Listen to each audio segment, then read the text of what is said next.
আমাদের কথা মোহাম্মদপুর থানা আসলে মোহাম্মদপুর থানা আমরা জিডি করছি। জিডি করার পর তাহলে যদি আমার 9 ফোন দিতে হয় তাহলে কেন আমি জিডি করবো? আমার জিডি করার প্রয়োজনটা কি?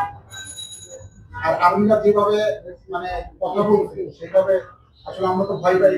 তারপর আমরা তো ভয় পাই আমার কর্তৃক সম্পত্তি কিনিও নাই, আমার পূর্বপুরুষের সম্পত্তি ব্রিটিশ আমল থেকে এই সম্পত্তি আমাদের, কিন্তু আমাদের ওর কোনো কথা শোনে না। আমরা করতে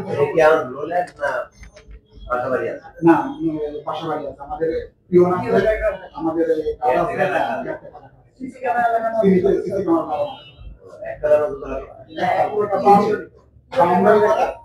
এবং তিনটা সিসি ক্যামেরা এখন আপনাদের কি আছে? জি জি, শুধু টাকাটা ভাঙিয়ে নিয়ে গেছে। এখানে চাকরি ভাঙিয়ে দাঁড়িয়ে তারা কি করছে? সাইডিকে ওয়াল দিছে। ওয়াল দেওয়ার রুম করছে একটা। এই কয়েকদিনের ভিতরে লোকজন নিয়ে আমরা অনেক চেষ্টা করছি পুলিশকে নিতে, কিন্তু পুলিশ তো যাবো না।